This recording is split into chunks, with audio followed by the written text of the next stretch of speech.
Bab 386. Nona dukun yang cantik, apakah kamu ingin aku melepaskan pisau angin ini? Bagaimanapun, ambil bilah angin besar ini sebagai hadiah dari aku. Long Yi menyeringai di balik layar pelindung berwarna sian. Dalam sepersekian detik, bilah angin besar yang ada di depannya menebas Ouyala yang tertegun. Pada jarak yang begitu dekat, bilah angin besar langsung muncul di hadapan wajah Ouyala yang terpana. Long Yi mengangkat alisnya. Dukun klan bersayap ini akan mampu menahan setidaknya satu pukulan kan. Meskipun bilah anginnya besar dan kuat, kekuatannya sangat berkurang oleh kekuatan domain anginnya.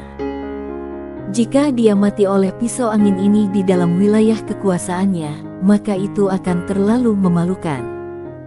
Namun, kekhawatiran Long Yi terbukti berlebihan. Bilah angin memotong Ouyala tanpa perlawanan, tidak, itu adalah bayangannya. Gambar di wajahnya tampak jelas, dan sepertinya itu benar-benar Ouyala. Namun, itu menghilang ke udara saat Ouyala yang asli muncul di belakang Long Yi sedetik kemudian. Anehnya, dia gagal melakukan serangan diam-diam pada Long Yi seperti yang dia lakukan di awal. Long Yi perlahan berbalik, dan terkejut ketika dia melihat Ouyala dan berkata, hanya mengandalkan kecepatan, tidak mungkin untuk membuat bayangan yang jelas untuk waktu yang lama. Apa yang kamu gunakan harus semacam sihir angin, bukankah begitu? Meskipun Long Yi bisa memberikan sihir angin, semua mantra sihir anginnya pada dasarnya adalah ciptaannya sendiri. Tidak aneh baginya untuk tidak memiliki pengetahuan tentang sihir angin Ouyala. Ya, ini adalah sihir pembagi bayangan yang merupakan jenis sihir angin. Namun, aku punya pertanyaan untuk kamu, bagaimana kamu bisa melantunkan mantra sihir di domain angin aku? Ouyala tampaknya tidak memiliki niat untuk melanjutkan serangannya saat dia bertanya pada Long Yi, terkejut. Di dalam domain sihir, selain Kastor, orang lain seharusnya tidak dapat menggunakan elemen sihir di domain tersebut untuk memberikan mantra sihir. Seperti yang aku katakan, aku diberkati oleh Dewa Angin. Kamu benar-benar tidak percaya kepada aku. Long Yi tersenyum dan mengangkat bahu. Sebenarnya, kebenarannya sangat sederhana. Dia menggunakan inti elemen sihirnya yang terletak di dalam lautan kesadarannya untuk melemparkan mantra sihir.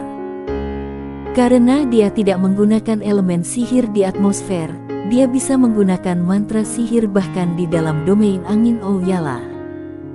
Sejauh Long Yi prihatin, dia tahu bahwa banyak penyihir bisa melakukan hal yang sama. Namun, mereka hanya dapat menemukan beberapa mantra sihir level rendah. Itu pada dasarnya tidak mungkin bagi mereka untuk melemparkan pertahanan tingkat tinggi dan sihir serangan seperti Long Yi. Hasilnya mengejutkan Ouyala karena dia tidak berani percaya bahwa Long Yi adalah makhluk yang sangat kuat. Ouyala menatap Long Yi untuk waktu yang lama dengan perasaan kaget, hatinya bergetar keras. Ouyala adalah orang yang setia pada Dewa Angin. Sehubungan dengan angin aneh yang dikaitkan dengan mantra sihir dan kemampuan anehnya untuk dapat mengabaikan domain angin sepenuhnya, Ouyala percaya bahwa Long Yi memiliki beberapa hubungan dengan Dewa Angin bahkan jika ia tidak diberkati oleh Dewa Angin. Tidak peduli bagaimana kamu mengatakannya, objek suci adalah harta mendefinisikan klan bersayap. Bahkan jika kamu diberkati oleh Dewa Angin, kamu harus pergi ke klan kami untuk memberikan penjelasan kepada semua klan kami. Ouyala dengan susah payah berkata kepada Long Yi. Dia tahu bahwa dia tidak akan bisa menyeretnya kembali dengan paksa, dia juga tidak akan bisa mengalahkannya dan mendapatkan benda suci darinya. Untuk menyelesaikan masalah, dia harus mengundangnya ke klan itu sendiri untuk menjelaskan masalah dia mengambil benda suci.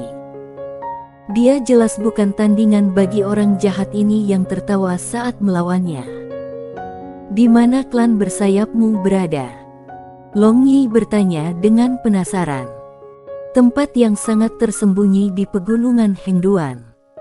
Kamu akan secara alami mencari tahu jika kamu pergi bersama kami, kata Ouyala. Bukannya aku tidak mau ikut dengan kalian semua. Sebelum aku mengikuti kalian di mana saja, tidakkah sebaiknya kau membiarkan aku melihat wajahmu? Mata panjang Yi bersinar dengan kenajisan saat dia berkata dengan senyum jahat di wajahnya. Ouyala ragu-ragu sebentar sebelum menyetujui permintaannya. Satu-satunya alasan mereka menyamar adalah karena itu adalah metode yang mereka gunakan untuk menyembunyikan aura mereka.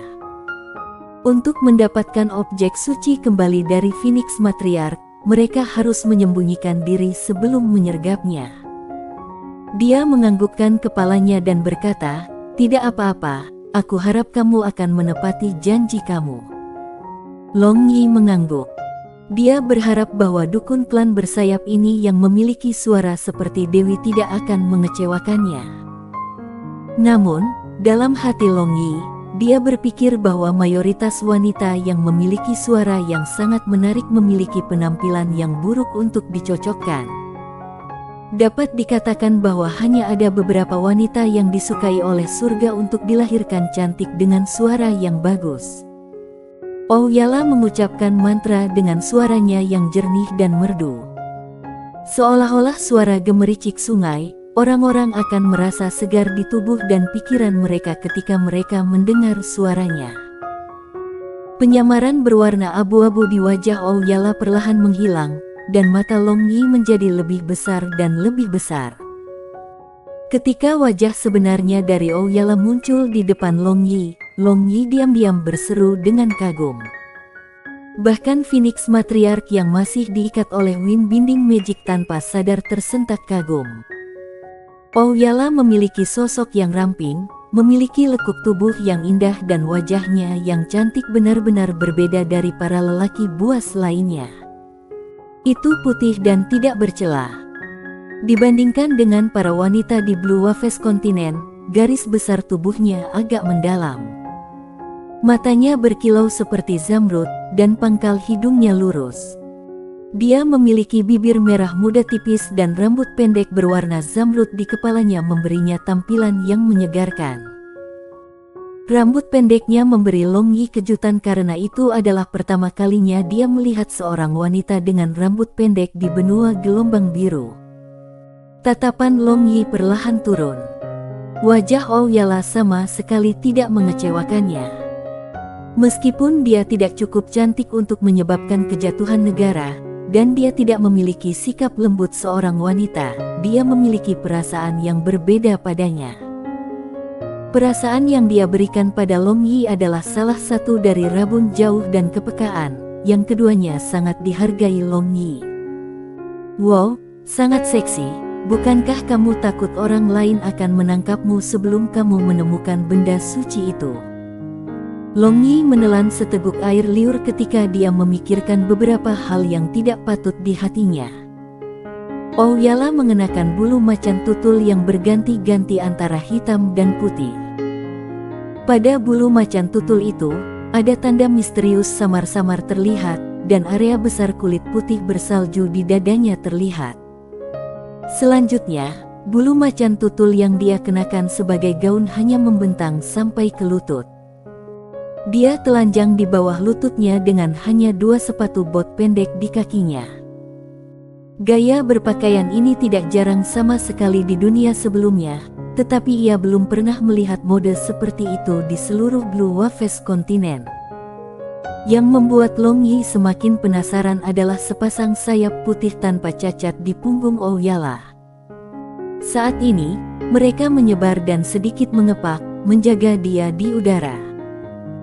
Dia muncul seperti malaikat, yang memberi Long Yi perasaan yang tak terlukiskan di hatinya. Tatapan asteris Long Yi membuat Ouyala agak tidak senang. Dia merasa seolah-olah dia ditelanjangi di bawah matanya yang membuatnya merasa sangat tidak nyaman. Sekarang setelah kamu melihat penampilan sejatiku, ikuti kami kembali ke klan kami. Ouyala berkata dengan nada acuh tak acuh. Dia tiba-tiba memiliki dorongan untuk bergegas dan mencungkil bola mata Long Yi saat dia menatapnya dengan tatapan asteris. Ini, bukannya aku menolak untuk kembali bersamamu, tidak ada yang lebih menyenangkan daripada melakukan perjalanan dengan kecantikan bersamamu di sisiku untuk menemaniku.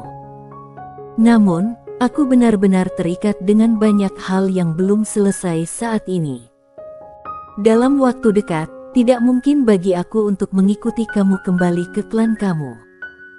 Bagaimana kalau memberi aku metode untuk menghubungi kamu? Ketika aku telah menyelesaikan bisnis aku akan mencari kamu dan mengikuti kamu kembali ke klan kamu. Long Yi berkata sambil terlihat tak berdaya. Namun, dia mengatakan yang sebenarnya kali ini, dia memang sangat sibuk. Dia harus pergi ke garis pertahanan Yatesiana, belum lagi bahwa dia juga harus menemani Wu Shuang ke dataran Huangmang. Ini hanya hal-hal terpenting yang harus dia tangani, ada juga banyak hal sepele lainnya yang harus dia selesaikan. Kamu, kata-katamu tidak bisa dipercaya. Ouyala dengan marah mengkritik Long Yi. Dia dibesarkan di klan bersayap yang tersembunyi dari dunia sejak kecil. Selain klannya, dia tidak pernah berinteraksi dengan orang lain dari benua gelombang biru.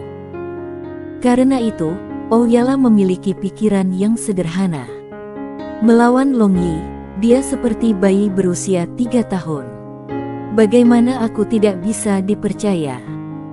Bukannya aku menolak untuk pergi ke klan bersayapmu, hanya saja aku menunda kunjunganku. Dengan senyum polos di wajahnya, Long Yi menjelaskan dirinya kepada Ouyala. Di udara, Ouyala melayang diam saat dia berpikir sebentar. Memang benar bahwa Long Yi tidak pernah menyebutkan kapan dia pergi ke klan bersayap bersamanya. Namun, dia merasa seolah-olah dia sedang makan kerugian di sini. Patriark benar, manusia benar-benar curang. Baik wanita dan pria di depannya sama. Melihat wajah Ouyala, Long Yi melihat bahwa wajahnya yang cantik telah menjadi pucat karena marah. Dalam sekejap, Long Yi menjadi berhati lembut. Tampaknya seolah-olah wanita yang mengintimidasi adalah kelebihannya. Miss Saman yang cantik, tidak mungkin bagiku untuk pergi bersamamu sekarang. Namun, aku akan pergi ke pegunungan Hengduan di masa depan, dan jika aku memiliki waktu luang, aku akan mencari klan bangsawan kamu. Kata Long Yi. Dia tidak berbohong. Pintu masuk dataran Huangmang berada di barat laut Kekaisaran Bangga Bulan. Itu tidak jauh dari pegunungan Hengduan sama sekali. Long Yi sudah punya rencana di kepalanya.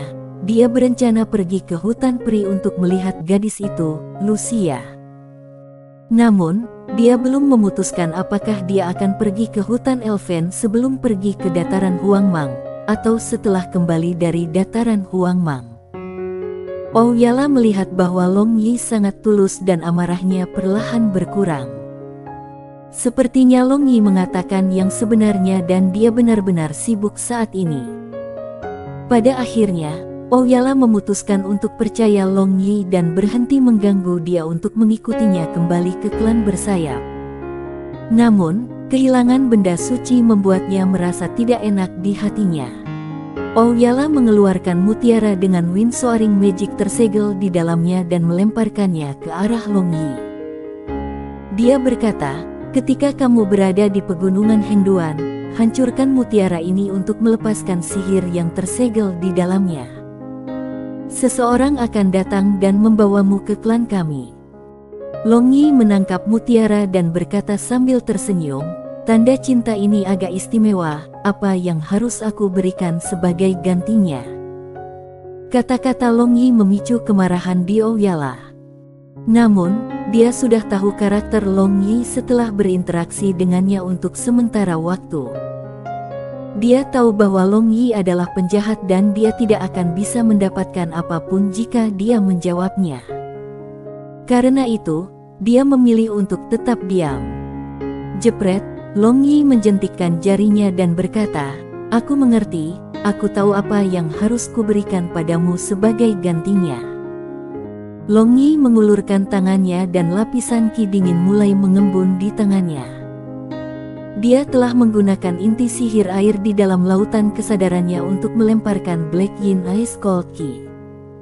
Dengan satu pemikiran dari Long Yi, ki dingin di tangannya mulai bergolak. Tak lama, itu mulai mengembun menjadi es Black Yin.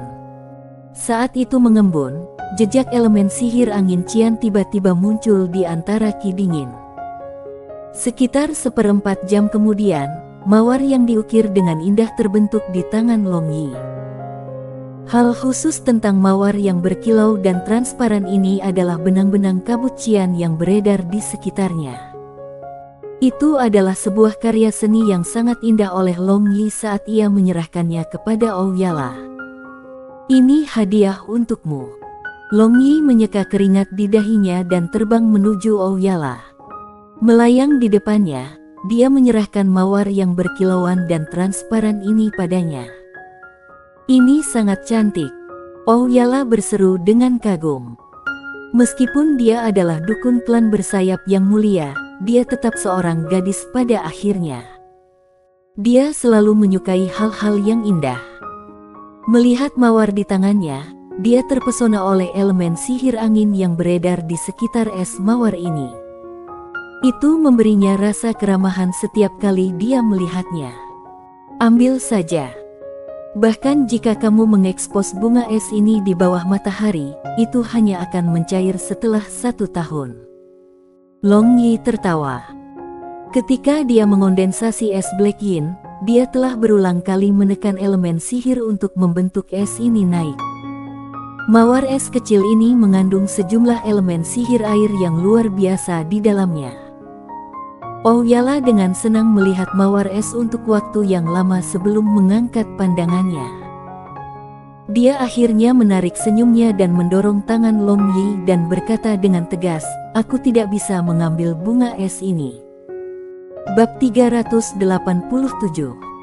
Meskipun Ouyala berpikiran sederhana, dia tidak bodoh. Dia punya prinsip sendiri ketika menangani orang lain. Sama seperti manusia, anggota klan bersayap juga memiliki kebiasaan memberikan tanda cinta satu sama lain. Namun, mereka menilai token cinta mereka lebih besar dari manusia. Jika seorang wanita menerima tanda cinta pihak lain, maka itu berarti mereka telah menyerahkan hidup mereka kepada pihak lain. Ouyala tidak memiliki pendapat yang baik tentang Long Yi. Jika dia jujur, perasaan yang dia miliki untuk Long Yi adalah salah satu dari kebencian. Namun, dia tidak tahu apakah itu karena Long Yi mengambil keuntungan darinya di awal pertarungan, atau karena dia merasa bahwa Long Yi adalah individu yang berbahaya. Melihat ekspresi Ouyala, Long Yi tertegun dan dia berkata sambil tersenyum, "Aku hanya bercanda denganmu. Ini bukan tanda cinta. Itu hanya hadiah biasa dari aku. Aku harap kamu bisa memaafkan aku jika aku menyinggung kamu beberapa saat yang lalu. Adapun objek suci klan bersayap, aku pasti akan datang ke klan bangsawan kamu dan memberikan penjelasan kepada kamu semua." Ouyala menatap Long Yi dengan heran. Ketika dia mendengarkan apa yang dia katakan, dia terkejut. Anehnya, orang ini tidak sebenci yang dia kira. Namun, setelah berinteraksi dengan Long Yi selama ini, Ouyala tidak tahu apakah kata-katanya tulus atau tidak. Bagaimanapun, dia benar-benar menyukai es yang berkilau dan tembus naik di tangan Long Yi. Karena dia sudah mengatakan bahwa itu bukan tanda cinta, tetapi hanya hadiah biasa, dia dengan enggan menerimanya. Saat Ouyala memegangi es mawar, hawa dingin yang menusuk tulang meresap ke tulangnya. Namun, dia merasa sangat senang di hatinya dan mengabaikan rasa sakit. "Aku harap kamu akan datang ke pegunungan Hengduan dalam waktu dekat." Melihat bahwa itu sudah subuh, Ouyala melambaikan tangannya dan menyebarkan domainnya. Setelah domain menghilang, keempat anggota klan bersayap bisa bergerak lagi. Meskipun mereka tidak bisa bergerak sebelumnya, mereka bisa mendengarkan apapun yang dikatakan Long Yi dan Ouyala. Tentu saja, mereka tidak mengatakan apa-apa tentang objek suci itu, karena Ouyala sudah membuat Long Yi berjanji untuk pergi ke pegunungan Hengduan untuk memberi mereka penjelasan. Bersama dengan Ouyala, keempat anggota klan bersayap terbang ke langit dan menghilang tanpa sepatah kata pun. Melihat saat mereka pergi, Long Yi turun ke tanah dan memandang matriark Phoenix yang menderita setelah pertempuran. Meskipun dia terluka saat pertempuran, dia tetap tampil dingin dan anggun. Long Yi berkata, "Matriark Phoenix, aku pikir kita perlu bicara. Ikuti aku di dalam." Matriark Phoenix menganggukkan kepalanya, sebelum berbalik dan memasuki ruangan lain di belakang mereka. Adapun Long Yi, dia mengikuti di belakangnya. Setelah memasuki ruangan, Long Yi melihat noda darah di tubuh Matriark Phoenix. Meskipun luka sudah berhenti berdarah, itu belum sembuh sepenuhnya. Tanpa berpikir lebih jauh, Long Yi melantunkan mantra sihir sembuh canggih pada Matriark Phoenix. "Terima kasih, tunggu di sini, aku akan bersih-bersih dan mengganti pakaianku." Matriark Phoenix memandang Long Yi dan berkata dengan acuh tak acuh. Saat kata-kata itu keluar dari mulutnya, mereka berdua merasakan sentakan listrik menembak melalui tubuh mereka. Wajah cantik Matriark Phoenix memerah dan mata Long Yi kabur. Jelas, keduanya mengingat hal memalukan yang terjadi kemarin. Bocah bau ini benar-benar menunjukkan ekspresi seperti itu di depanku. Matriark Phoenix melihat bahwa Long Yi lancang menatapnya, dan dia tidak bisa menahan diri untuk tidak marah. Meninggalkan Long Yi dengan tatapan marah, dia berbalik dan berjalan ke kamar mandi terpisah yang berada di ruang dalam. Ketika Long Yi menatap punggung Matriark Phoenix, dia melihat mereka yang bulat sempurna dan pantatnya bergetar setiap kali dia mengambil langkah. Hatinya bergetar dan dia menjadi sedikit gelisah.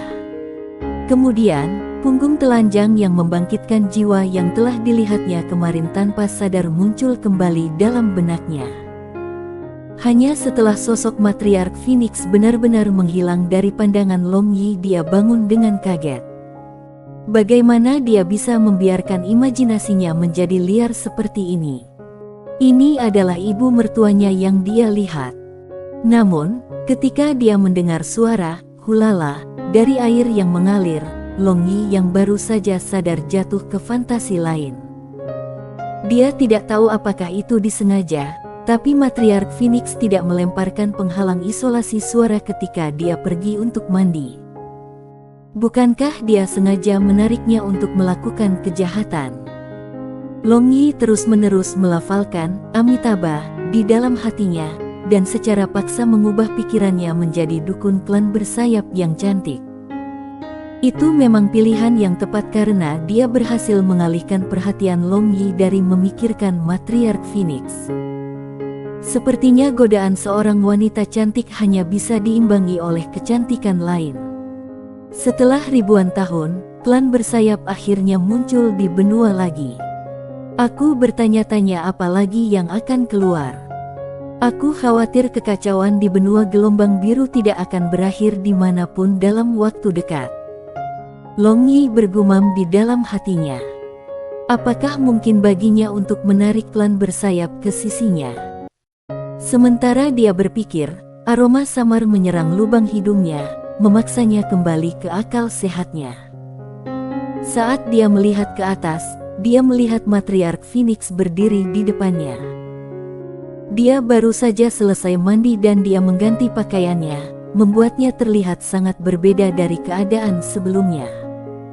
Aroma samar yang dia keluarkan setelah mandi sangat menarik. "Matriark Phoenix, aku punya pertanyaan untuk kamu. Di mana Fenger sekarang?" Long Yi bertanya setelah melihat Matriark Phoenix sebentar. "Fenger, sepertinya kamu masih memiliki hati nurani. Akhirnya, kamu ingat tentang putri aku yang malang." Matriark Phoenix tercengang karena dia tidak berharap Long Yi tiba-tiba bertanya kepadanya tentang Fenger. Namun, dia dengan senang hati menjawabnya karena dia senang Long Yi masih ingat tentang putrinya. Matriark Phoenix mengharapkan Long Yi untuk bertanya tentang objek suci klan bersayap saat dia membuka mulutnya. Namun, dia malah bertanya tentang putrinya. Bagaimana keadaan Fenger sekarang? Di mana dia? Tanya Long Yi lagi. Melihat ekspresi Matriark Phoenix, dia menyadari bahwa Yu Feng tidak dalam bahaya. Dengan demikian, kekhawatirannya hilang. Karena kamu telah melihat Phoenix Dokiku, kamu harusnya tahu bahwa kita telah menemukan manual lanjutan untuk Phoenix Doki kita di Flames Mountain. Fenger memiliki pertemuan kebetulan di Flames Mountain, jadi pada saat ini, dia masih berkultivasi di Flames Mountain. Aku percaya bahwa ketika dia kembali, dia akan mengejutkan seluruh dunia. Dia pasti tidak akan kalah dengan penerus Istana Es dengan cara apapun. Matriark Phoenix sangat senang dan matanya menyala saat dia mengantisipasi kesuksesan Yu Feng di masa depan. Long Yi kaget. Tidakkah akan kalah dengan penerus Istana Es? Pengganti Istana Es, Wu Shuang, sudah mencapai ranah Dewa Sihir. Yang berarti bahwa Matriark Phoenix yakin bahwa Yu Feng pasti akan mencapai ranah Dewa Pedang ketika dia kembali. Berapa lama dia perlu melatih untuk bisa melakukannya? Ini tidak akan baik jika sesi kultivasi ini terlalu lama, karena Long Yi akan sangat merindukan kekasihnya Yu Feng. Jika kultivasinya berhasil, itu akan memakan waktu 3 hingga 5 tahun. Jika dia gagal, dia tidak akan bisa meninggalkan Flames Mountain. Untuk bertemu denganmu lagi, dia tidak akan berusaha keras dalam kultivasinya. Sebelum dia bisa menyuarakan pertanyaan di dalam hatinya, Matriark Phoenix sudah memberinya jawaban. Dia memiliki harapan tinggi untuk putrinya. Sebagai keturunan Dewa Api, dia rela membayar berapapun harga untuk kesempatan melampaui Istana Es. 3 hingga 5 tahun. Long Yi berteriak. Apa lelucon besar, dia harus menunggu 3 hingga 5 tahun untuk melihat Yu Feng. Tidak mungkin Long Yi cukup sabar untuk menerima ini. 3 hingga 5 tahun akan berlalu dengan cepat. Kamu akan dapat bertemu dengannya segera, kata Matriark Phoenix dengan acuh tak acuh. Sebagai matriark dari klannya, dia memiliki banyak tanggung jawab untuk ditanggung. Namun, karena dia tahu bahwa kehormatan klan Phoenix dapat diwujudkan oleh putrinya, ada nada kebanggaan pada kata-katanya. Dibandingkan dengan kemuliaan klannya, cinta romantis antara Long Yi dan putrinya kurang penting. Long Yi memutar matanya. Dia sudah tahu orang macam apa Matriark Phoenix itu. Dia akan selalu menempatkan manfaat dari klan sebelum yang lainnya, dan Long Yi tidak tahu apa yang terjadi di kepalanya. Aku tidak bisa berbuat banyak tentang itu, dan aku juga tidak bisa menunggu lama untuknya. Setelah menyelesaikan semuanya, aku akan pergi ke Flames Mountain dan membawanya pergi. Long Yi berkata tanpa sedikit pun amarah di suaranya. Jika kamu bisa membawanya pergi berdasarkan kemampuanmu sendiri, aku tidak akan menghentikanmu. Matriark Phoenix berkata sambil tersenyum. Yah, mari kita tidak membicarakan masalah Fenger untuk saat ini. Namun, kamu harus memberi aku penjelasan tentang masalah klan bersayap. Long Yi mengerutkan kening dan berkata, aku mengambil benda suci mereka. Matriark Phoenix langsung berkata. Ternyata, Matriark Phoenix secara kebetulan menyelamatkan anggota Winged Clan yang sekarat ketika dia keluar dari Flames Mountain. Siapa yang akan mengira bahwa anggota klan bersayap yang ia selamatkan adalah istri Patriark Klan Bersayap? Pada saat itu, Patriark Klan Bersayap sangat berterima kasih kepada Matriark Phoenix karena telah menyelamatkan nyawa istrinya sehingga ia melanggar aturan klan mereka dan membawanya ke daerah pengasingan klan bersayap. Dia tidak pernah berharap bahwa Matriark Phoenix akan menipu mereka begitu dia masuk. Matriark Phoenix sangat ingin tahu tentang klan bersayap ini yang telah menghilang ribuan tahun yang lalu. Pikiran pengusaha perempuannya yang cerdas mulai beroperasi begitu dia menyelamatkan anggota klan bersayap. Setelah beberapa usaha, dia berhasil mengintegrasikan dirinya ke klan bersayap. Dia menjadi teman dada dengan istri patriark klan bersayap, yang mengungkapkan banyak hal dari klan bersayap kepadanya. Hari-hari itu kebetulan bertepatan dengan upacara leluhur pengorbanan klan. Dalam upacara itu, Matriark Phoenix melihat objek suci klan bersayap dan terkejut dari lubuk hatinya. Akhirnya, setelah menghabiskan waktu berjam-jam merencanakan untuk mendapatkan kepercayaan dari anggota klan bersayap yang berpikiran sederhana, ia mencuri benda suci klan bersayap pada malam tanpa bulan dan menggunakan istri patriark klan bersayap untuk melarikan diri dari daerah tersebut. Setelah melarikan diri, dia bersembunyi dari para ahli yang dikirim oleh klan bersayap selama ini. Apa sebenarnya harta yang membuatmu, seorang matriark klan Phoenix, memeras otakmu dan tidak ragu untuk menggunakan niat baik orang lain untuk mendapatkannya? Setelah mendengar ceritanya, Long Yi mengangkat alisnya dan bertanya. Dia merasa bahwa tindakan matriark Phoenix tidak tepat sama sekali. Dia percaya bahwa harus ada garis bawah untuk tindakan semua orang. Tablet Roh Dewa Angin. Matriark Phoenix menyampaikan berita yang mengejutkan. Long Yi kaget dan matanya melebar. Itu, secara tak terduga tablet Roh Dewa Angin. Tidak heran jika Matriark Phoenix tidak ragu-ragu untuk melakukan segala upaya untuk mendapatkannya. Ini adalah harta yang tidak bisa diabaikan oleh siapapun. Menghargai cincin giok menjadi kejahatan, karena inilah Matriark Phoenix tidak mengeluarkan biaya untuk mendapatkan tablet Roh Dewa Angin. Ya, Wind God Spirit Tablet. Penampilannya persis sama dengan Phoenix Jade kami, hanya warnanya yang berbeda. Matriark Phoenix berkata dan dia mengeluarkan tablet giok berwarna cian gelap dari cincin luar angkasanya. Saat Matriark Phoenix mengeluarkan tablet Dewa Angin, udara di dalam ruangan menjadi tenang dan elemen sihir angin mulai berkumpul. Long Yi membuka lebar matanya karena ini adalah tablet Roh Dewa Angin yang sebenarnya. Dia tidak pernah berharap tablet Roh Dewa Angin menjadi objek suci klan bersayap.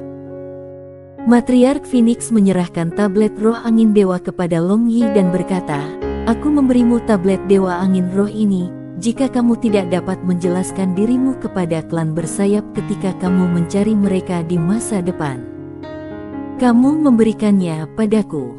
Long Yi bertanya dengan tak percaya.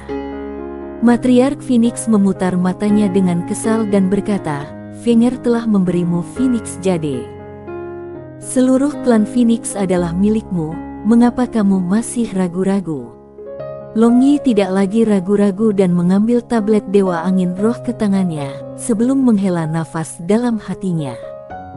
Awalnya, ia memiliki 4 tablet roh.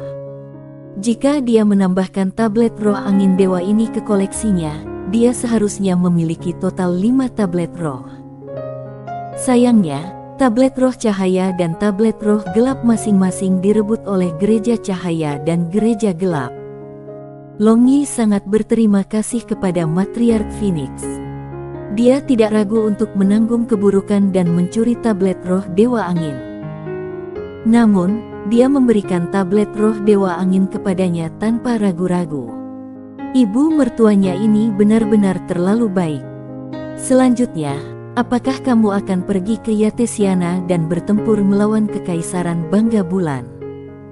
Matriark Phoenix tiba-tiba bertanya. Ya, aku berpikir untuk pergi ke sana. Aku ingin tahu kemana Matriark Phoenix akan pergi selanjutnya. Long Yi menganggukkan kepalanya dan bertanya. Sekarang klan bersayap tidak akan datang dan menemukan aku untuk saat ini. Aku telah memutuskan untuk kembali ke klan Phoenix. Aku telah meninggalkan klan untuk waktu yang lama, ada banyak hal yang harus ditangani. Aku tidak akan mengirim kamu pergi ketika kamu meninggalkan tempat ini. Ingat saja untuk berhati-hati di sepanjang jalan dan aku harap kamu akan mempertimbangkan lebih banyak tentang wanita di sekitar kamu. Ai, putri konyolku itu. Matriark Phoenix dengan lembut menghela nafas saat dia berbalik. Dia tidak mengatakan sepatah kata pun dan Long Yi tahu bahwa sudah waktunya baginya untuk pergi. Bab 388, Wu Shuang, tak tertandingi di dunia. 1. Kepingan salju beterbangan di langit, dan seluruh dunia berpakaian putih. Jalan setapak itu ditutupi hamparan salju putih, karena lebih banyak yang jatuh dari langit. Ini adalah hujan salju pertama sejak Proud Moon kontinen memasuki musim dingin. Cuaca ini berlangsung selama 3 hari 3 malam, dan salju menutupi dunia. Ai, aku bertanya-tanya berapa banyak orang akan kehilangan nyawa karena hujan salju yang lebat ini. Long Yi duduk di gerbong yang hangat dan mewah saat ia mengangkat tirai dan menghela nafas. Sejak Blue Waves kontinen jatuh ke dalam kekacauan, ada banyak orang biasa yang menjadi melarat dan kehilangan tempat tinggal. Dengan cuaca tanpa belas kasihan ditambahkan ke dalam campuran, banyak dari mereka akan membeku atau mati kelaparan. Bahkan para prajurit yang dikirim ke Yatesiana oleh Kekaisaran Naga Keras dan Kekaisaran Nalan akan terpengaruh oleh cuaca. Banyak dari mereka akan jatuh. Saat ini, Nalan Ruyue dan Wu Shuang duduk di sebelah Long Yi. Barbarian Bull sedang duduk di kotak gerbong lain yang melekat pada gerbong utama Long Yi dan yang lainnya ada di. Sebenarnya, kereta lampiran ini adalah kreasi Long Yi di benua gelombang biru. Tentu saja, alasan sebenarnya Long Yi merancang kereta lampiran ini adalah untuk menyingkirkan Barbarian Bull ketika dia ingin sendirian dengan istri-istrinya. Jika bola lampu besar ini duduk di gerbong utama bersama mereka, Wu Shuang pasti tidak akan membiarkan Long Yi menyentuhnya. Ya, karena salju yang tidak pernah berakhir selama 3 hari 3 malam, banyak orang awam yang mati kedinginan. Kami telah melihat banyak dari mereka di sepanjang jalan. Nalan Ruyue tidak tahan melihat orang-orang ini mati, tetapi dia sama sekali tidak berdaya. Perang itu kejam. Terlebih lagi, ketika cuaca yang kejam melanda, itu membuat situasinya semakin buruk. Dia tidak mampu dan tidak berdaya untuk melakukan apapun. Long Yi melepas tirai dan jatuh, menghalangi pandangan mereka tentang jalan di luar gerbong. Setelah menjatuhkan tirai, ia berbaring dan meletakkan kepalanya di paha Wu Shuang yang lembut. Dia menjulurkan kakinya dan meletakkannya di paha putih bersalju Nalan Ruyue.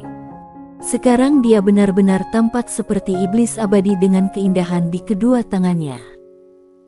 Gerbong mewah itu bergerak maju dengan kecepatan mengejutkan di sepanjang jalan yang tertutup salju. Ini adalah hasil dari penghalang casting Long Yi untuk memblokir badai salju dan menambahkan gale magic ke gerbong mewah. Gerbong itu bepergian seolah-olah sedang terbang di udara. Aku ingin tahu apakah Feng dan Yuyu sudah tiba di gereja kegelapan. Sambil mencium aroma halus dari 2 wanita di gerbong, Long Yi sebenarnya memikirkan wanita lain di hatinya. Sehari sebelum hujan salju lebat, mereka telah berpisah dari kelompok Long Yi untuk kembali ke gereja gelap. Dengan demikian, mereka mengambil jalan lain dan itu adalah yang terakhir kali Long Yi melihat mereka. Bahkan, dia paling khawatir tentang Feng Ling. Dia digunakan oleh Paus Gelap untuk mengambil tablet roh gelap. Meskipun dia tampak baik-baik saja di permukaan, Long Yi tahu bahwa Feng Ling sangat peduli tentang masalah ini. Intuisinya memberitahu dia bahwa hubungan antara Paus Gelap dan Feng Ling tidak dangkal. Semoga tidak ada masalah. Long Yi bergumam. Mungkin dia seharusnya menemani Feng Ling kembali ketika dia kembali ke gereja gelap. Namun, setelah berpikir 2 kali, ia memutuskan untuk tidak melakukannya. Bagaimanapun, Feng Ling dan Leng Yuyu milik gereja gelap. Meskipun mereka adalah istrinya, dia tidak ingin mempersulit mereka. Kereta bergerak maju dengan cepat, dan semakin dekat ke garis pertahanan Yatesiana dari menit ke menit. Di sepanjang jalan, dia melihat banyak kamp militer ditempatkan. Namun, semua prajurit meringkuk di dalam tenda mereka, karena mereka tidak berani meninggalkan kehangatan dan keamanan tenda mereka. Para prajurit yang bertugas menjaga telah mengenakan pakaian tebal pada diri mereka sendiri, namun mereka masih menggigil ketika menghadapi angin dan salju di luar tenda mereka. Beberapa kamp militer tidak memiliki tentara yang bertugas. Jika tim kecil elit Proud Moon Empire melakukan serangan menyelinap pada mereka, mereka akan sepenuhnya dimusnahkan. Melihat situasi saat ini, Long Yi menggelengkan kepalanya. Jika Kekaisaran Naga Kekerasan dan tentara Kekaisaran Nalan mempertahankan ini dan menghentikan serangan mereka karena cuaca dingin, Kekaisaran Bangga Bulan akan merebut kembali tanah mereka dalam waktu dekat. Ketika mereka kurang dari 2 hari dari garis pertahanan Yatesiana, Long Yi akhirnya memperhatikan bahwa keamanan kamp militer lebih tinggi dibandingkan dengan yang dia lewati dalam perjalanan ke sini.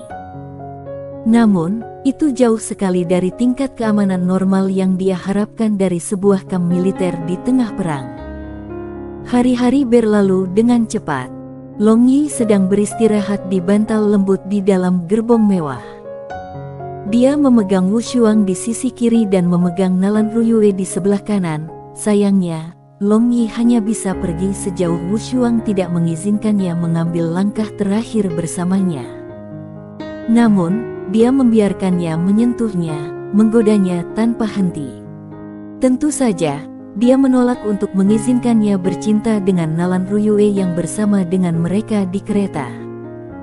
Untuk Long Yi yang tidak bermoral dan tidak punya prinsip, ini semacam penyiksaan. Tiba-tiba, telinga Long Yi bergerak-gerak ketika dia mendengar tangisan yang kuat datang dari jauh. Sepertinya ada tentara yang berlatih di kejauhan. Aneh, sebenarnya ada tentara yang berlatih dalam cuaca buruk seperti itu. Belum lagi hari masih pagi. Sepertinya ada elit di sini. Long Yi membuka matanya dan melihat bahwa Wu Shuang juga bangun. Apakah kamu ingin pergi dan melihatnya? Panjang Yi mengangkat alisnya dan bertanya. Wu Shuang mengedipkan matanya yang indah untuk menandakan persetujuan. Mereka berdua memiliki pikiran yang sama, satu tindakan sudah cukup bagi mereka untuk memahami niat satu sama lain. Mereka berdua perlahan bangkit.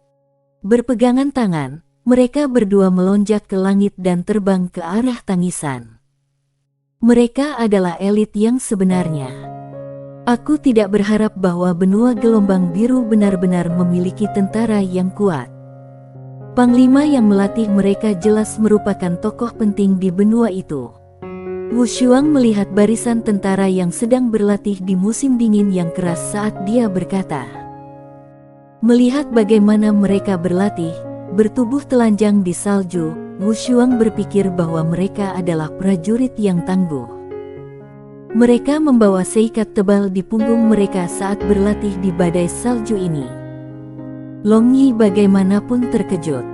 Setelah tertegun sebentar, dia menjadi senang ketika dia berkata sambil tersenyum, "Itu wajar, komandan kepala pasukan ini adalah sosok yang luar biasa." "Apakah kamu kenal dia?" tanya Wu Shuang sambil tersenyum. "Tentu saja. Faktanya, kamu juga mengenalnya." Long Yi tertawa. "Aku tahu komandan kepala pasukan ini. Jangan bilang itu kamu." Wu Shuang menunjukkan senyum yang cemerlang, menerangi dunia. "Kamu sangat cerdas. Aku pikir kamu perlu berpikir sejenak sebelum memberikan jawabannya." Long Yi bertindak seolah-olah dia terkejut saat dia tertawa. "Itu prajuritmu?" Wu Shuang menarik senyumnya saat dia bergumam. Tiba-tiba, raungan nyaring yang seperti tepukan guntur datang dari bawah. Semua prajurit dari batalion tak tertandingi, berkumpullah. Sudah waktunya untuk kursus pelatihan berikutnya. Wu Shuang kosong menatap Long Yi dan bergumam, batalion Wushuang yang tak tertandingi. Ya, batalion tak tertandingi, makna tak tertandingi di dunia. Long Yi dengan lembut menatap Wushuang dengan senyum hangat. Mata Wushuang menjadi sedikit buram. Tiba-tiba sebuah pemandangan di gurun tak berujung di mana seorang pemuda tampan berbicara kepada seorang gadis muda muncul di benaknya. Pemuda tampan itu berkata, "Mulai sekarang, namamu adalah Wushuang." Wushuang, yang berarti tak tertandingi di bawah langit. "Wushuang, apa yang terjadi?"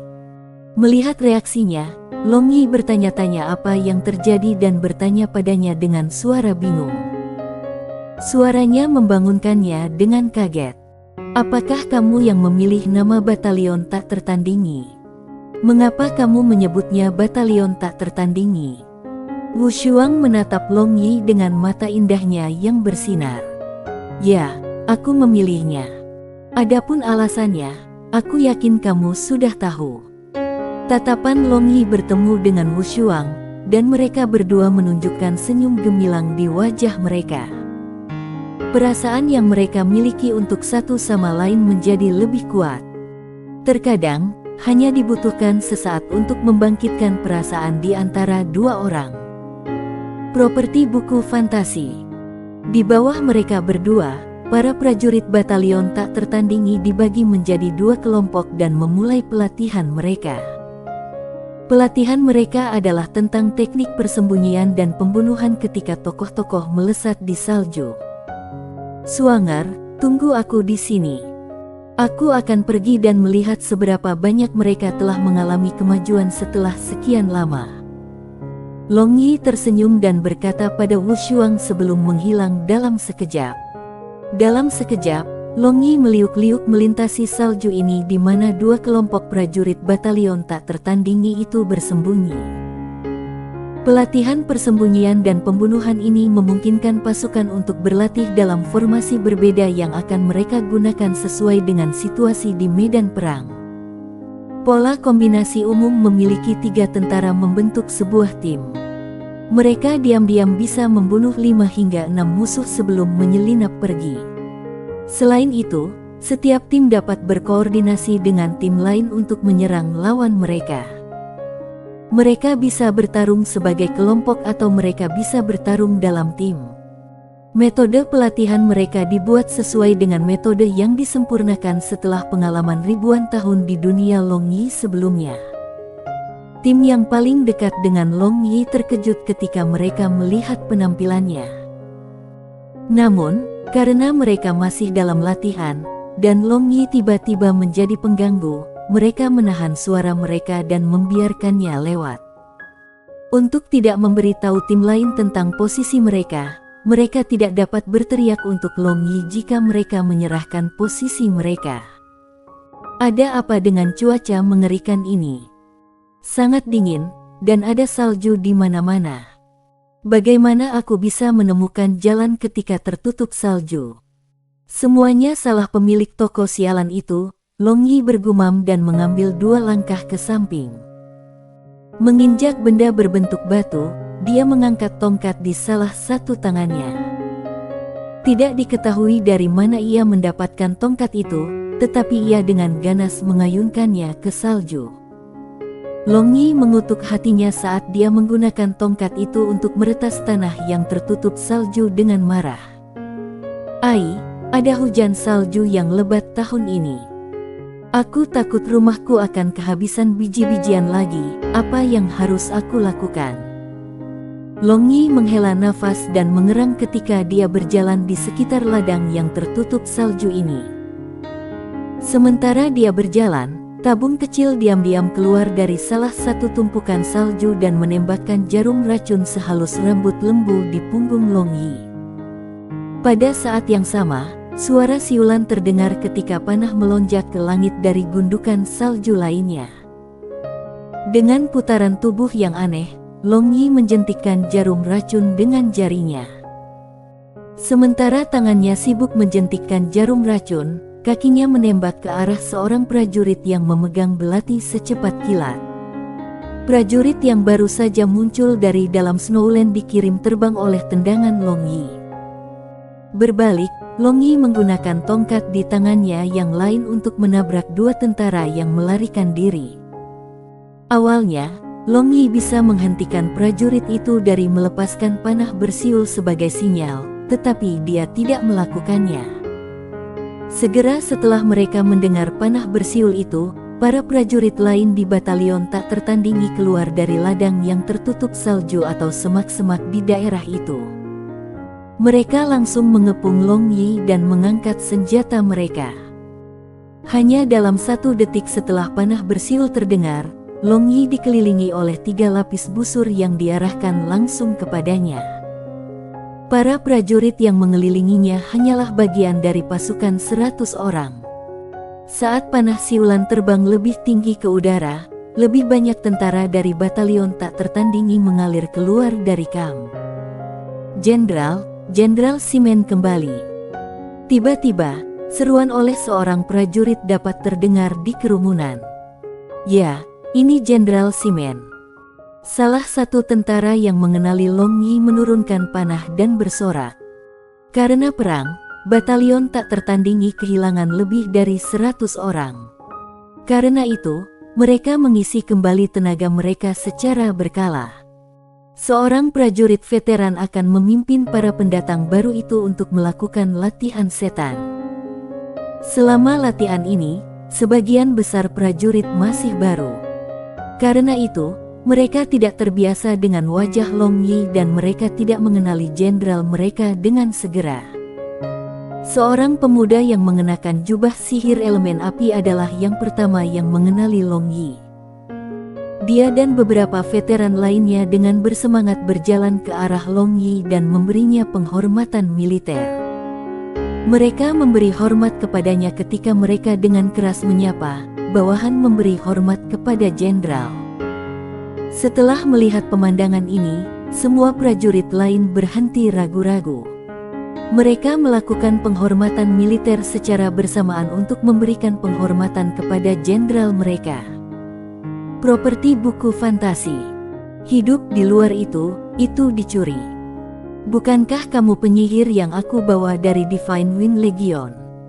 Kamu benar-benar telah mencapai ranah penyihir mahir, itu adalah kemajuan besar. Long Yi memandangi penyihir api muda advance di depannya dan berkata dengan kagum. Ketika dia memilih prajurit dari Divine Wind Legion, dia akhirnya membawa kembali 10 penyihir yang masih remaja saat itu. Dia tidak pernah mengira dia akan maju secepat ini. Jenderal, kamu masih ingat bawahan ini? Ketika dia mendengar Long Yi berbicara tentang masa lalu, pemuda ini tidak bisa tidak menjadi bersemangat. Dapat dikatakan bahwa Long Yi adalah jiwa dari batalion tak tertandingi. Di antara semua perwira dan pria, tidak satu pun dari mereka yang menyembah dan mengaguminya. Long Yi menepuk pundak pesulap muda ini sebelum membantu ketiga prajurit yang baru saja dia kalahkan. Dia secara tidak sengaja menggunakan terlalu banyak kekuatan dan mereka pingsan karena pemukulannya. Dia benar-benar puas dengan hasil tes mendadak ini. Benda seperti batu yang dia injak pada awalnya bukanlah batu asli, itu sebenarnya adalah kepala seorang prajurit yang bersembunyi di salju. Meskipun seseorang berdiri di atas kepala mereka, mereka tidak menggerakkan satu otot pun di tubuh mereka. Ini membuktikan bahwa kemampuan persembunyian mereka mencapai standar. Bab 389. Setelah membantu ketiga prajurit, Long Yi menatap prajurit yang telah memulai serangan pertama. Dia bertanya sambil tersenyum, "Mengapa kamu memilih saat yang tepat untuk menyerangku? Apakah kamu tidak tahu kamu akan mengejutkan ular dengan mengekspos dirimu begitu awal ke pertempuran?" Mendengar pertanyaan Long Yi, prajurit itu menegakkan punggungnya dan menjawab dengan hormat, "Membalas jenderal." Pada saat itu bawahan ini melihat bahwa jenderal sedang berjalan-jalan di sekitar tempat kami bersembunyi. Karena itu, aku curiga jenderal sudah tahu lokasi kami. Setelah itu, Bawahan ini mendengar jenderal mengatakan bahwa keluarga kamu sudah kehabisan biji-bijian. Berdasarkan pernyataan ini, bawahan ini memutuskan bahwa jenderal sengaja berjalan-jalan di sini. Dengan demikian, bawahan ini bergerak, memulai serangan pertama pada jenderal. "Oh, apa yang membuatmu berpikir bahwa aku sengaja berjalan-jalan di sini?" Long Yi mengangkat alisnya sambil tersenyum.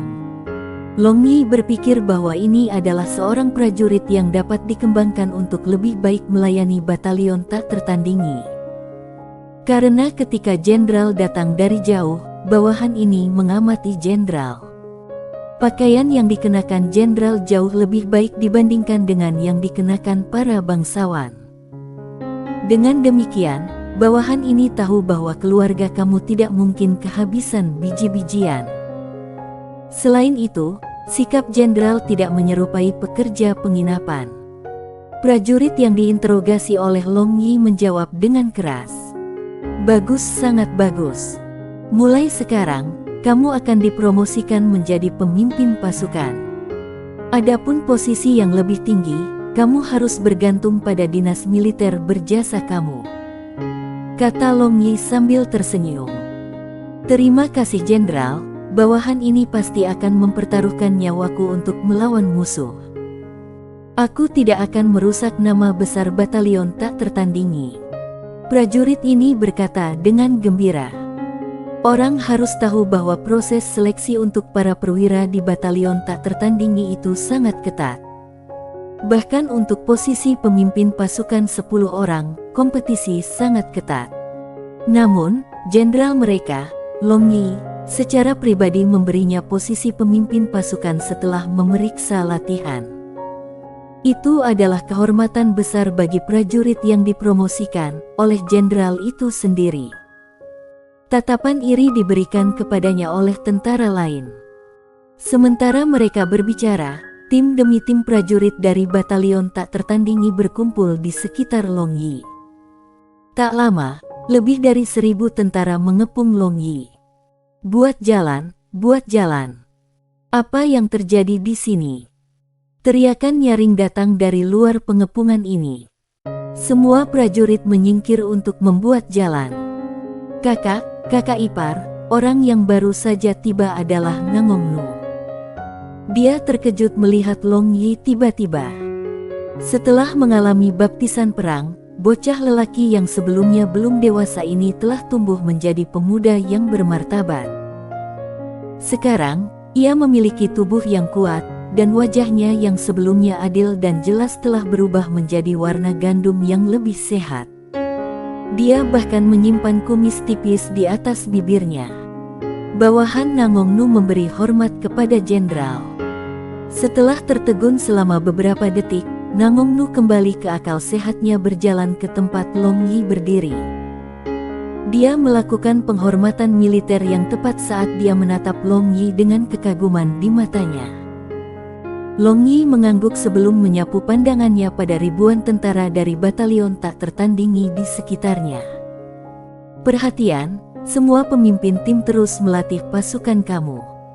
Setelah kamu menyelesaikan sesi pelatihan, kumpulkan pasukan kamu dan kembali ke kemah." Dengan satu teriakan pengakuan, semua kapten tim menerima pesanan. Pasukan di sekitar Long Yi bubar ketika mereka semua melanjutkan pelatihan mereka. "Kakak ipar, mengapa kamu di sini?" Mata Nangongnu memerah saat dia bertanya Long Yi. Di depan Long Yi, dia masih anak nakal dari sebelumnya. "Nu kecil, kenapa kamu, pria dewasa, menunjukkan penampilan seperti gadis ini? Kamu sudah dewasa. Xiang Yun pasti akan senang mengetahui hal itu." Long Yi tersenyum dan memegang kedua pundak Nangongnu dengan tegas saat dia berkata. Nangongnu menarik napas dalam-dalam dan menahan air matanya yang akan jatuh. Dengan rasa bangga, dia mengangkat kepalanya tinggi-tinggi sambil berkata, "Kakak ipar, dalam perang ini, aku telah membunuh lebih dari 1000 musuh. Dengan pengecualian Jenderal Bear dan Jenderal Beitang, aku memiliki paling banyak pembunuhan. Memem, Nu kecil luar biasa. Namun, kamu sekarang adalah kapten tim 1000 orang. Kamu perlu menggunakan strategi dan mengoordinasikan pasukan kamu dengan benar untuk memenangkan pertempuran. Ini adalah sesuatu yang harus dilakukan oleh atasan, seperti kamu. Kamu tidak perlu pergi dan merampok dinas militer berjasa dari bawahanmu, mengerti? Long Yi menggosok kepala Nangong Nu saat dia berkata, "Sekarang, anak ini hampir setinggi dirinya."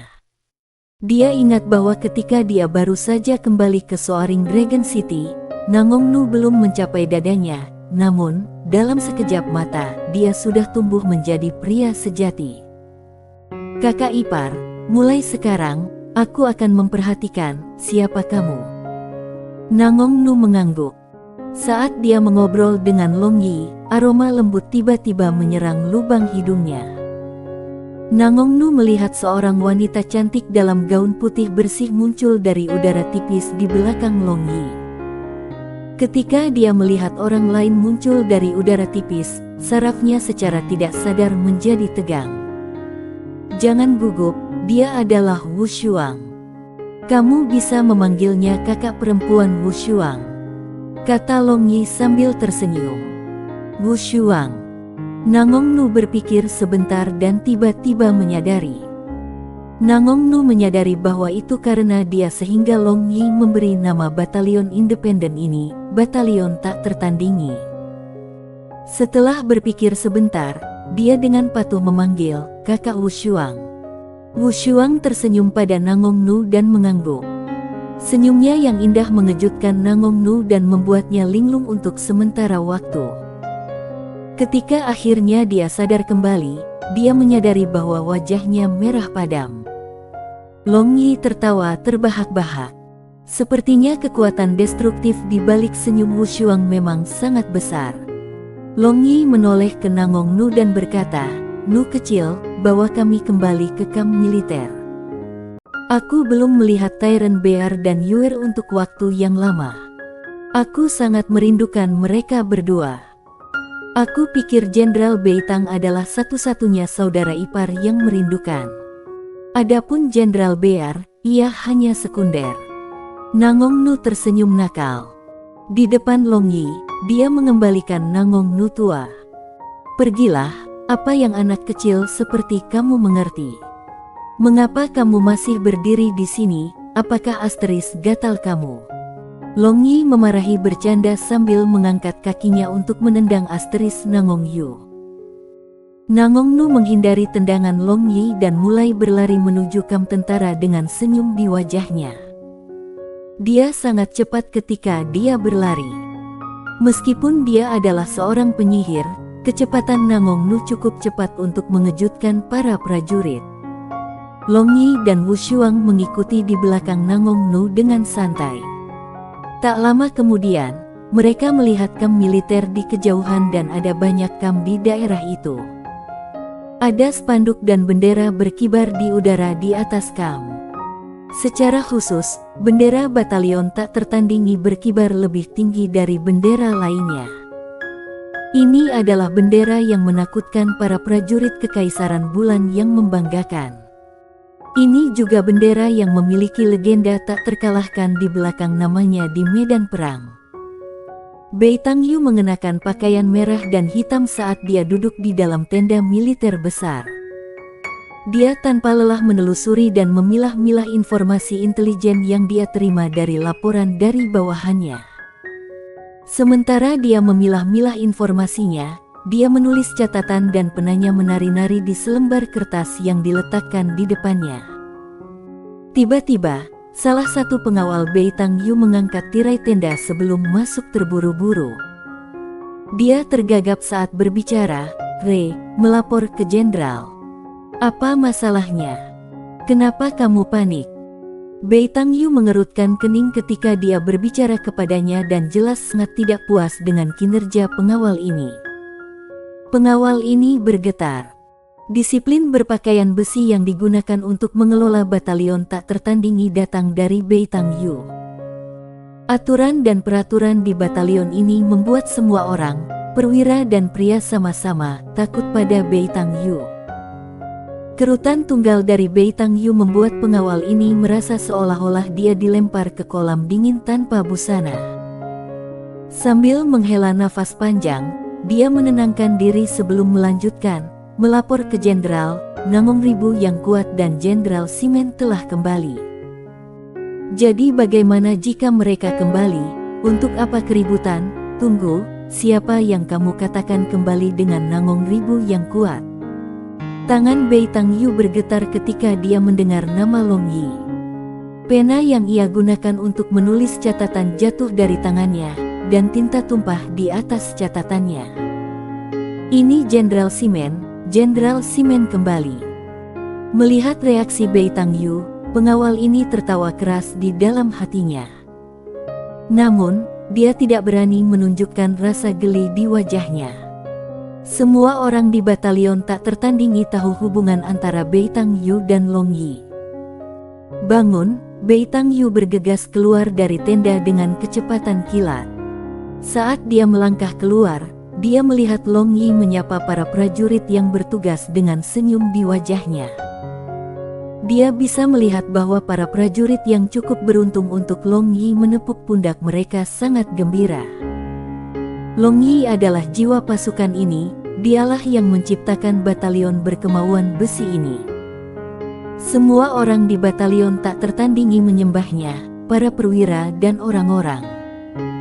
Tiba-tiba, Long Yi mengangkat kepalanya dan bertemu dengan tatapan Beitang Yu. Dengan senyum hangat yang mekar di wajahnya, Long Yi memikirkan betapa dia merindukannya. Hidung Beitang Yu memburuk. Hanya senyum dari Long Yi ini yang membuatnya merasa seolah semua usahanya sepadan. Sekarang, dia tahu bahwa dia memikirkannya di dalam hatinya. Sambil tersenyum, dia tahu bahwa dia telah mengakui semua yang telah dia lakukan. Itu semua yang dibutuhkan Beitang Yu. Sebagai komandan utama batalion tak tertandingi, Beitang Yu tahu bahwa dia tidak boleh kehilangan kendali atas dirinya di depan pasukannya. Dia melakukan yang terbaik untuk menahan keinginannya untuk bergegas ke pelukan Long Yi. Namun, dia tidak bisa menghentikan dirinya untuk menunjukkan kegembiraannya saat pandangannya ke arah Long Yi memberikannya. Little Nu, bawa kakak perempuanmu Wu Shuang dan cari tempat baginya untuk beristirahat. Long Yi menginstruksikan Nangong Nu saat dia memandang Wu Shuang dengan tatapan minta maaf. Wu Shuang membalasnya dengan senyum pengertian saat dia pergi dengan Nangong Nu. Berjalan menuju Beitang Yu, Long Yi memegang tangannya dan berjalan ke tenda militer bersamanya. Saat mereka masuk, Beitang Yu memeluk Long Yi erat-erat dari belakang dan air matanya memancar keluar tanpa menahan diri. Berbalik, Long Yi memegang Beitang Yu di pelukannya, membiarkannya menangis sesuka hatinya. Tak lama, air mata mengalir dari mata Beitang Yu membasahi pakaian Long Yi. Selain pakaiannya, Long Yi merasa seolah-olah air matanya membasahi hatinya. Kamu sudah lama menderita. Long Yi membelai punggung Beitang Yu dan berkata dengan lembut. Beitang Yu menggelengkan kepalanya di dada Long Yi sebelum menatap dan menatap matanya. Di matanya, air mata bisa terlihat terbentuk lagi, namun, dia berbicara kepada Long Yi dengan suara tegas, "Aku tidak menderita, aku benar-benar tidak terlalu menderita. Kehidupan militer adalah apa yang aku dambakan. Lagi pula, ini pasukanmu, bahkan dalam kematian, aku akan cinta, Wu." Sebelum Beitang Yu selesai berbicara, Long Yi menutup mulut kecilnya dengan ciuman dari mulutnya sendiri. Lidah mereka terjalin erat satu sama lain. Setelah merindukan satu sama lain begitu lama, hasrat mereka untuk pihak lain tersulut begitu mereka bertemu. Tenda militer yang didiami Beitang Yu ini sangat besar, bisa dipisahkan menjadi dua bagian. Di depan tenda, disitulah bisnis resmi dibahas. Itu juga berlipat ganda sebagai tempat kerja bagi komandan utama. Di belakang tenda, Itu adalah tempat peristirahatan komandan utama. Mereka berdua yang lidah mereka saling terkait beringsut menuju kamar tidur Bei Tang Yu yang berada di belakang tenda. Sepanjang jalan, tangan mereka tidak meninggalkan tubuh masing-masing saat mereka dengan cepat melepas pakaian masing-masing. Ketika mereka akhirnya mencapai tempat tidur empuk yang besar, tak satu pun dari mereka yang memakai pakaian. Pakaian mereka dilemparkan kemana-mana di dalam tenda. "Suamiku, cintai aku," bisik Bei Tang Yu saat tangan kecilnya meraih panas Long Yi asteris. Long Yi mengerang, dan tangannya yang besar bergerak di sekitar kulitnya yang lembut dan halus. Fokus utamanya adalah pada menjulangnya asteris dan tempat rahasia di antara kedua kakinya. Menjangkau, Long Yi meraih salah satu gundukan daging putih salju di dada Bei Tang Yu. Dia menjilat ping asteris yang berdiri tegak dengan lidahnya dan erangan keluar dari mulut Bei Tang Yu. Merasakan tubuh Bei Tang Yu gemetar dalam pelukannya karena godaannya, lidahnya mulai bergerak menuju ketiak Bei Tang Yu yang halus dan tak berambut. Ada sedikit aroma tubuh wanita itu saat dia perlahan menggodanya. Long Yi tahu bahwa tempat ini adalah tempat paling sensitif Bei Tang Yu dengan pengecualian bagian pribadinya. "Ah, suamiku," merasakan lidah lincah Long Yi menjilat ketiak sensitifnya, seluruh tubuh Bei Tang Yu bergetar. Nektar cintanya mengalir keluar dari tempat rahasianya seperti air terjun saat erangannya semakin keras. Itu adalah keluarnya emosi yang berlebihan setelah asteris. Long Yi tidak lagi ragu-ragu, dan dia bergabung bersama dengan Bei Tang Yu dengan cara yang paling intim. Jiwa Bei Tang Yu meninggalkan tubuhnya dan terbang melampaui surga tertinggi saat ia memukulnya dengan cara yang paling primitif. Tenggelam dan bangkit di lautan keinginan, segala sesuatu di dunia tampaknya telah jauh darinya. Setelah periode waktu yang tidak diketahui, asteris-asterisnya mulai menghilang. Tempat tidur yang berantakan dan tambalan basah menjadi saksi betapa gila mereka berdua. "Suamiku, aku ingin lebih." Bei Tang Yu terbaring lemah di dada Long Yi dan jarinya menggambar lingkaran di dada kokoh Long Yi. Tapi tiba-tiba, dia bergerak naik dan menggigit telinganya saat dia berbisik dengan genit. Bab 390. Ketika Long Yi dan Bei Tang Yu keluar dari tenda militer besar, itu sudah mendekati siang. Keduanya berguling-guling di tempat tidur sepanjang pagi. Saat ini, tentara dari batalion tak tertandingi yang telah pergi untuk berlatih sudah kembali. Mereka berkumpul bersama sekarang, saat mereka menyiapkan makanan tengah hari mereka. Setelah asteris, Bei Tang Yu terlihat lebih cantik dan memikat. Wajahnya yang cantik tidak lagi sedingin es seperti sebelumnya, dan dia memancarkan aura istri muda yang manis dan menawan. "Suamiku, ini semua salahmu. Aku bahkan tidak bisa berdiri dengan benar sekarang," Bei Tang Yu menggerutu. "Kenapa kamu menyalahkanku? Aku ingin tahu siapa yang meminta lebih banyak." Long Yi berkata sambil tersenyum, dan tangannya yang besar menepuk pantat Bei Tang Yu. Bei Tang Yu tersipu dan memutar matanya saat dia berkata dengan suara rendah, "Siapa yang memintamu untuk merayuku? Jika aku tidak menyalahkan kamu, lalu siapa yang harus aku salahkan?" Long Yi tercengang, tapi dia memegang pinggang Bei Tang Yu dan tertawa terbahak-bahak. Gadis ini benar-benar cerdik, dan Long Yi menyukainya. "Jenderal." Tiba-tiba, suara kasar yang terkejut dan menyenangkan terdengar dari belakang mereka berdua. Long Yi dengan mudah menebak siapa itu Tyrant Bear. Long Yi melepaskan pinggang Bei Tang Yu sebelum memberi Tyrant Bear pukulan ringan di dada. Dia berkata, "Tyrant Bear, apakah kamu baik-baik saja? Aku mendengar bahwa kamu adalah orang yang membunuh musuh paling banyak di antara seluruh batalion." Tyrant Bear tertawa dan berkata, "Haha. Beruang tua ini hanya tahu cara membunuh. Ini jauh lebih mudah dibandingkan dengan membuat strategi. Long Yi tertawa dan memutuskan untuk tidak berkomentar tentang pernyataan Tyrant Bear. Long Yi tahu bahwa Tyrant Bear sama sekali tidak dianggap tanpa rasa takut. Tyrant Bear sebenarnya adalah pria yang cerdik. Dia tahu bahwa Bei Tang Yu lebih luar biasa daripada dia dalam memimpin batalion tak tertandingi. Karena itu, dia mendelegasikan wewenangnya ke Bei Tang Yu dan fokus pada pertempuran musuh. Tyrant Bear, sepanjang perang, berapa banyak orang yang batalion tak tertandingi kalah? Tanya Long Yi. Hingga saat ini, kami, batalion tak tertandingi, melewati beberapa kampanye. Kami terlibat dalam kampanye besar dan kecil. Sebanyak 1.568 tentara tewas dan ada 610 dari mereka terluka parah. Ketika berbicara tentang korban, Tyrant Bear memiliki nada berat ketika dia berbicara tentang korban. Mereka semua adalah elit dari elit. Apakah pekerjaan reparasi dan kompensasi untuk keluarga mereka yang ditinggalkan dilakukan dengan baik? Tanya Long Yi. Jumlah korban tewas dan luka parah bertambah hingga lebih dari 2.000 orang.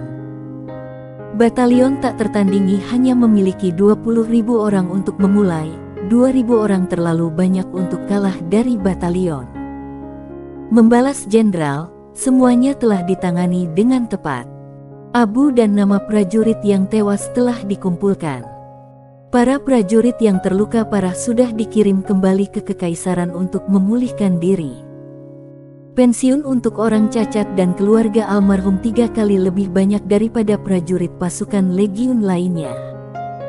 Tyrant Bear menjawab, "Bagus sekali, kamu baik-baik saja. Beritahu semua petugas dan pasukan untuk berkumpul setelah makan siang. Aku ingin memperingati tentara yang jatuh. Aku ingin semua orang tahu bahwa para prajurit yang telah mengorbankan hidup mereka adalah para pahlawan dari batalion kita yang tak tertandingi. Batalion kita yang tak tertandingi selamanya akan mengingat mereka. Aku, Simen Yu, juga akan mengingatnya selamanya." Ekspresi Long Yi serius ketika dia mengatakan kata-kata ini. Long Yi tidak pernah mengatakan bahwa para prajurit mati untuk kekaisaran. Sebagai gantinya, dia mengatakan bahwa mereka telah mengorbankan hidup mereka untuk batalion tak tertandingi. Di matanya, batalion tak tertandingi tidak pernah berjuang untuk kekaisaran naga kekerasan di tempat pertama. Para prajurit di batalion tak tertandingi hanya loyal kepadanya, Long Yi, sendirian. "Ya, Jenderal." Tyrant Bear melakukan penghormatan militer dan pergi untuk memberi tahu bawahannya. Setelah Tyrant Bear pergi, tirai tenda militer tidak jauh dari Bei Tang Yu dibuka. Barbarian Bull, Nalan Ruyue, dan Wu Shuang berjalan keluar dari tenda menuju Long Yi. Long Yi sudah lama memerintahkan Nangong Nu untuk memanggil mereka ke batalion tak tertandingi. Nalan Ruyue dengan hati-hati mengukur Bei Tang Yu yang berdiri di samping Long Yi dan diam-diam tersentak kagum. Benar saja, tidak ada wanita lajang di sekitar suaminya yang biasa. "Suamiku, kemana kamu pergi tanpa membangunkanku? Ketika aku bangun, aku tidak melihatmu di sampingku. Aku khawatir mati." Nalan Ruyue menggerutu dengan cara genit. Ketika dia bangun dari tidurnya, dia menyadari bahwa Long Yi dan Wu Shuang telah menghilang. Dia ditinggalkan sendirian di gerbong, bersama dengan Barbarian Bull di gerbong lain. Dia awalnya bingung dan segera mulai panik. Untungnya, dia melihat pasukan-pasukan batalion yang tak tertandingi berdiri dengan rapi di luar gerbong begitu dia keluar. Setelah mendengar penjelasan mereka, dia berhasil tenang. "Haha, aku melihat bahwa kamu tidur nyenyak, aku tidak sanggup membangunkanmu." Long Yi tersenyum dan mencubit hidung Nalan Ruyue saat dia berkata, Aku akan memaafkanmu kali ini. Namun, jika kamu akan meninggalkan aku dan pergi ke tempat lain di masa depan, kamu harus memberi tahu aku." Kalau tidak, aku akan sangat khawatir, mengerti? Nalan Ruyue menamparkan tangan Long Yi dan mendengus. Oke. Di masa depan, aku pasti akan membawa kamu bersama aku. Oke, sekarang, kalian bertiga harus membiasakan diri satu sama lain. Kamu adalah saudara dekat mulai sekarang. Long Yi tersenyum saat berkata. Mereka bertiga adalah wanita yang cerdas. Mereka sudah tahu bahwa tidak mungkin memonopoli Long Yi. Karena itu yang terjadi, itu wajar untuk yang terbaik jika mereka bisa rukun. Mereka mungkin juga menumbuhkan perasaan mereka untuk satu sama lain dan melayani Long Yi dengan baik bersama. Faktanya, Wu Shuang, Nalan Ruyue, dan Bei Tangyu, mereka semua adalah wanita dengan temperamen dingin. Biasanya, mereka akan membutuhkan periode waktu sebelum mereka terbiasa satu sama lain. Namun, yang mengejutkan Long Yi, seolah-olah ketiga wanita itu memiliki perjanjian diam-diam di antara mereka. Dalam waktu kurang dari setengah jam, mereka dapat rukun satu sama lain seolah-olah mereka sudah bersaudara selama bertahun-tahun. Paling tidak, itulah yang tampak bagi orang luar. Setelah makan siang hari, kepingan salju masih berkibar di langit. Angin utara bersiul menggulung kepingan salju yang menutupi seluruh langit, dan ketika angin utara ini berkelahi dengan Long Yi dan yang lainnya, mereka bisa merasakan rasa sakit yang mengerikan di kulit mereka. Di tanah salju yang terbuka dan luas, tentara dari batalion tak tertandingi berdiri rapi di barisan, menunggu Long Yi untuk mengatasinya. Dalam badai salju ini, para prajurit berdiri tanpa bergerak. Tak lama kemudian, tubuh mereka ditutupi dengan lapisan salju, membuat mereka terlihat seperti pasukan manusia salju. Jika bukan karena mata merah mereka, Long Yi akan mengira kemudian untuk manusia salju, bukan prajuritnya. Akhirnya, Long Yi yang mengenakan baju sirah berjalan di atas platform kayu yang didirikan. Tyrant Bear dan Bei Tangyu mengikuti di belakangnya. Para prajurit di bawah menatap Long Yi dengan tatapan fanatik. Tatapan mereka mengikuti sosok Long Yi yang tinggi dan kokoh saat dia berjalan menaiki platform demi langkah. Dia adalah panutan mereka, dan dia adalah pilar dukungan mental mereka. Long Yi tampak serius. Mata hitamnya melirik prajurit batalion tak tertandingi yang berdiri kokoh di badai salju ini dan dia berkata perlahan dengan suara rendah dan dalam, "Kalian semua adalah pahlawan. Keberanian dan kekuatan kamu yang memungkinkan bagi batalion tak tertandingi untuk mencapai ketenaran saat ini. Karena kalian semua, nama besar dari batalion tak tertandingi kami tersebar di seluruh Blue Waves kontinen. Juga karena kalian semua bahwa musuh kehilangan keinginan mereka untuk bertarung segera setelah mereka mendengar nama kami. Tak tertandingi, tak tertandingi, tak tertandingi di bawah langit." Semua prajurit serentak meneriakkan slogan batalion tak tertandingi. Suara agung mereka melampaui suara siulan badai salju, dan bergema di sepanjang lembah ini untuk waktu yang lama.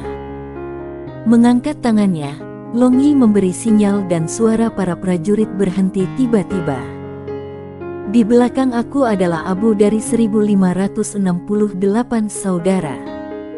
Mereka semua adalah kawan seperjuanganmu.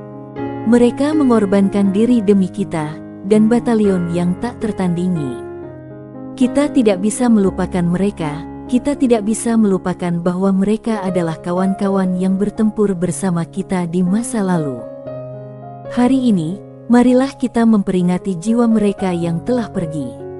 Mereka tidak mengorbankan diri mereka dengan sia-sia. Kami akan membantai tentara Kekaisaran Bulan Bangga dan menguburkan mereka bersama saudara-saudara kita.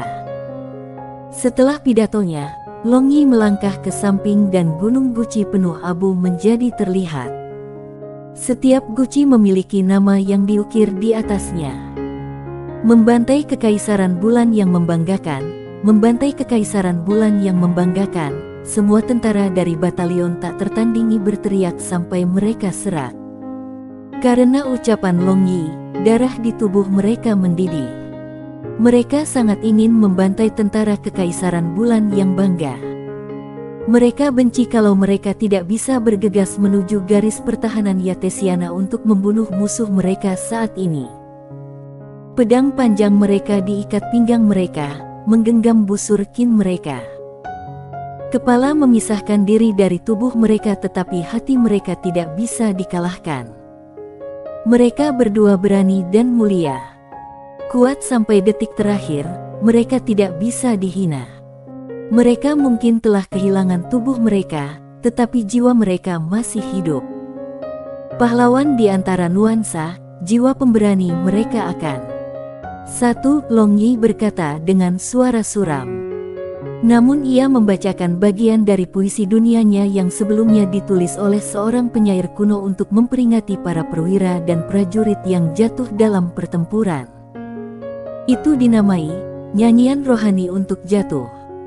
Di perbatasan barat Kekaisaran Nalan, lebih dari 100.000 penjaga perbatasan ditempatkan sepanjang tahun untuk mencegah tentara binatang buas menyerbu benua.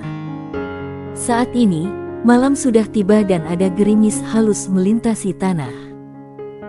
Beberapa tim prajurit Kekaisaran Nalan yang bertanggung jawab untuk berpatroli di perbatasan telah mengabaikan tugas mereka dan bersembunyi di gua untuk bersembunyi dari hujan. Mereka mulai menyalakan api dan menghangatkan diri di sampingnya sambil mengobrol dan tertawa. Mereka bertukar cerita dan lelucon kotor antara satu sama lain. Sudah bertahun-tahun sejak klan binatang buas muncul. Akibatnya, tentara Kekaisaran Nalan yang berpatroli di perbatasan sangat lemah dalam disiplin militer. Mereka mengendur saat latihan sehari-hari, baik komandan maupun prajurit. Mereka menyerah memperbaiki diri dan mereka akan mengunjungi rumah bordil yang terletak di kota strategis yang terletak tidak jauh dari kamp mereka untuk bersenang-senang. Mereka akan memperluas energi berlebih mereka setiap malam di rumah bordil, dan menjalankan tugas dengan sembrono di siang hari. Old Six, bukankah keterampilan kakak-kakak itu terakhir kali unggul? Aku ada di kamar sebelah, dan ku dengar kau tidak bertahan 2 menit, hahaha. Di sebuah gua kecil, seorang prajurit pendek yang mengenakan baju besi pasukan Kekaisaran Nalan tertawa dan menggoda rekannya. Setelah mendengar apa yang dia katakan, semua prajurit yang lain memandang dengan jijik pada Old Six. Prajurit bernama Enam Tua ini sangat marah sehingga wajahnya menjadi merah sebelum dia melakukan serangan balik. Gouzi, kamu lebih buruk dari aku. Suatu kali, aku kepala Xiao Hong mengatakan bahwa setiap kali kamu pergi ke sana, kamu akan minum obat sebelumnya. Jika kamu tidak minum obat, adik laki-laki kamu tidak akan bisa berdiri bahkan jika dia mengisap dirinya sendiri mati. Omong kosong apa yang kamu bicarakan? Gouzi segera berdiri seolah ingin bertarung. Kalian berdua terlalu berisik. Keluar dan lakukan patroli sebelum kembali. Seorang prajurit dengan tanda kapten tim meraung keras. Mereka berdua segera duduk tenang dan hanya bisikan Old Six yang bisa terdengar. Bagaimana kamu ingin kami berpatroli di cuaca yang mengerikan ini? Klan Beastmen, para bangsawan itu tidak akan berani menyerbu Kekaisaran Nalan kita. Hanya kentutku saja yang bisa menakuti mereka sehingga mereka akan kencing di celana. Gouzi melihat keluar gua dan berkata, apakah kamu benar-benar berpikir bahwa binatang buas itu akan melakukan serangan diam-diam malam ini? Menyelinap menyerang kentutku. Kekuatan perbatasan Kekaisaran Nalan kami telah diubah puluhan kali. Selain melihat beberapa tikus, bahkan bayangan binatang buas pun tidak bisa dilihat. Kata kapten tim itu. Ya, bahkan jika mereka memiliki nyali 100 orang masing-masing, mereka tidak akan berani. Namun seorang prajurit lain berbicara. Namun, suaranya berhenti tiba-tiba sebelum dia berhasil selesai berbicara. Di bawah cahaya api yang berkelap-kelip di dinding gua, dia melihat beberapa bayangan tinggi. Lizzie, apakah kamu menderita malaria? Mengapa gemetar seperti ini? Kapten Tim tertawa. Binatang buas datang.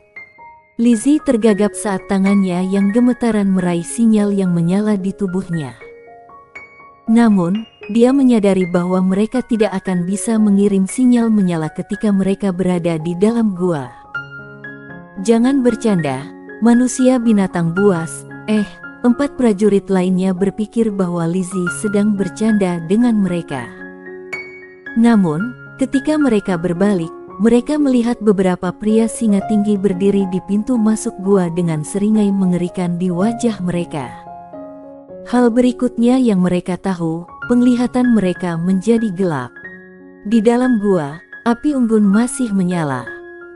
Namun, 5 prajurit yang dulu berbicara di sekitar api sekarang berbaring di tanah, tidak bergerak.